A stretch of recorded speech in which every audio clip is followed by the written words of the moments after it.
23장. 그 후에 그들 모두가 예수를 빌라도에게 끌고 가서 고발하기 시작했다. 그들은 말했다. 우리가 보니 이 사람은 우리의 법과 질서를 허물고 황제께 세금 바치는 것을 방해하고 스스로 메시아 왕이라고 말했습니다. 빌라도가 예수께 물었다. 내가 유대인의 왕이라는 이 말이 사실이냐? 예수께서 대답하셨다. 그것은 내 말이 아니라 내 말이다. 빌라도는 대제사장들과 함께한 무리에게 말했다. 나는 아무 잘못도 못 찾겠소. 내가 보기에 이 자는 죄가 없는 인물 같소. 그러나 그들은 맹렬했다. 그 사람은 갈릴리에서부터 시작해서 이제는 온 유대 곳곳에서 평화를 어지럽히고 자신의 가르침으로 백성 가운데 불안을 조장하고 있습니다. 그는 평화를 위협하는 인물입니다. 빌라도가 그 말을 듣고 물었다. 그러니까 이 사람이 갈릴리 사람이란 말이오? 빌라도는 예수가 본래 헤롯의 관할이라는 것을 알고는 헤롯에게 책임을 떠넘겼다. 마침 헤롯은 며칠간 예루살렘에 와 있었다. 헤롯은 예수가 나타나자 기뻐했다. 그는 오래전부터 예수를 보고 싶어 했고 그분에 대한 이야기를 귀가 닳도록 들어왔다. 그는 예수가 무슨 대단한 일을 행하는 것을 보고 싶어 했다. 헤롯은 예수께 질문을 퍼부었으나 예수께서는 대답이 없으셨다. 한마디도 하지 않으셨다. 그러나 대제사장과 종교학자들은 곁에 서서 저마다 한마디씩 신라라고 격한 소리로 그분을 고발했다. 헤롯은 크게 기분이 상해 예수를 자극했다. 헤롯의 병사들도 합세해서 조롱하고 비아냥거렸다. 그러고는 공들여 만든 왕의 복장을 그분께 입혀서 빌라도에게 돌려보냈다. 전에는 생전 가까이 하지 않던 헤롯과 빌라도가 그날은 둘도 없는 사이가 되었다. 빌라도가 대제사장과 통치자와 다른 사람들을 불러들여놓고 말했다. 여러분은 이 사람이 평화를 어지럽힌다고 해서 나에게 데려왔소. 내가 여러분 모두가 보는 앞에서 그를 신문에 보았으나 여러분의 고발을 뒷받침할 만한 것을 하나도 찾지 못했소. 헤롯 왕도 혐의를 찾지 못해 이렇게 무혐의로 돌려보냈소. 이 사람은 죽을 만한 일은 고사하고 아무 잘못도 없는 것이 분명하오. 그러니 조심하라고 경고해서 이 사람을 풀어주겠소. 그러자 무리가 격해졌다. 그자를 죽이시오. 우리에게 바라바를 주시오. 바라바는 그 도시에서 폭동을 일으키고 살인을 저지른 죄로 감옥에 갇혀 있었다.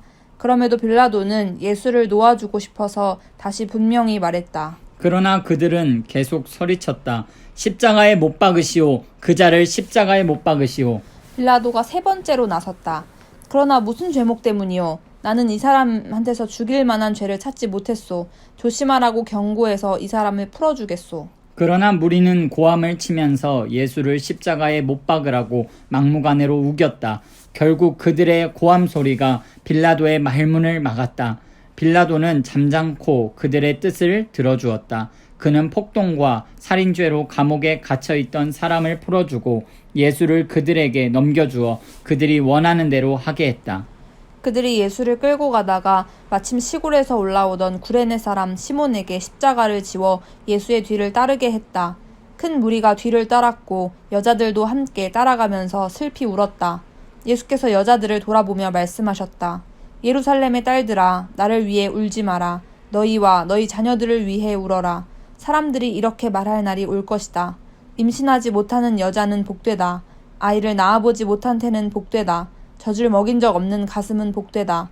그때 사람들이 산에다 대고 우리 위로 무너져 내려라 하고 언덕에다 대고 우리를 덮어버려라 하고 외칠 것이다. 사람들이 살아있는 푸른 나무에도 그렇게 하는데 말라버린 나무에는 어떻게 할지 상상이 되느냐. 다른 죄수 두 사람도 사형을 받으러 예수와 함께 끌려갔다. 해골 언덕이라는 곳에 이르러 그들이 예수를 십자가에 못 박았다. 두 죄수도 하나는 그분 오른쪽에 다른 하나는 왼쪽에 못 박았다. 예수께서 기도하셨다. 아버지, 이 사람들을 용서해 주십시오. 이 사람들은 자기들이 무슨 일을 하는지 모릅니다. 그들은 주사위를 던져 예수의 옷을 나누어 가졌다. 사람들이 거기 서서 예수를 구경했고 주모자들도 비웃으며 말했다. 저가 다른 사람들은 구원했는데 자기 자신도 구원하는지 보자. 하나님의 메시아라고? 선택받은 자라고? 아하. 병사들도 다가와 예수를 조롱하고 비웃었다. 그들은 신 포도주로 그분께 건배를 제안했다.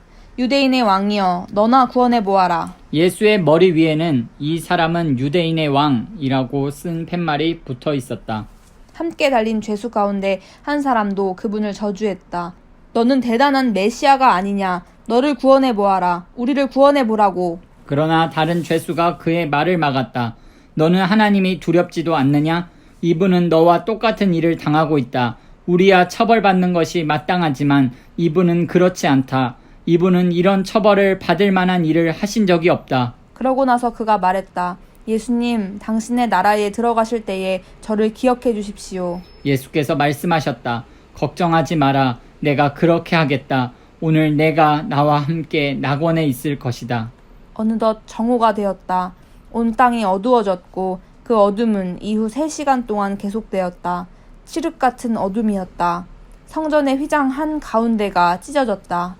예수께서 큰 소리로 부르짖으셨다. 아버지, 내 생명을 아버지 손에 맡깁니다. 그 말을 하시고 예수께서 숨을 거두셨다. 그 자리에 있던 지휘관이 일어난 일을 보고 하나님께 영광을 돌렸다. 이 사람은 죄 없는 사람이었다. 선하고 죄 없는 사람이었다. 그 광경을 구경하려고 모인 사람들도 실제로 일어난 일을 보고는 모두 비탄에 잠긴 채 집으로 돌아갔다. 예수를 잘 아는 사람들과 갈릴리에서부터 그분을 따라온 여자들은 숙연한 마음으로 멀찍이 서서 지켜보았다. 유대 최고의회 의원으로 요셉이라는 사람이 있었는데 그는 마음이 선하고 성품이 어진 사람이었다. 그는 의회의 계획과 행동에 찬성하지 않았다. 유대인 동네 아리마대가 고향인 그는 하나님 나라를 간절히 기다리며 살아온 사람이었다. 그가 빌라도에게 가서 예수의 시신을 거두게 해달라고 청했다. 요셉은 그분을 십자가에서 내려 세마포 수위에 싸서 아직 아무도 사용한 적이 없는 바위를 깎아서 만든 무덤에 그분을 모셔두었다. 그날은 안식일 전날이었고 안식일이 막 시작될 무렵이었다. 갈릴리에서부터 예수를 늘 따라다닌 여자들이 뒤따라가서 예수의 시신을 모셔둔 무덤을 보았다. 그러고는 돌아가서 장례용 향료와 향유를 준비했다. 그들은 계명대로 안식일에 조용히 쉬었다.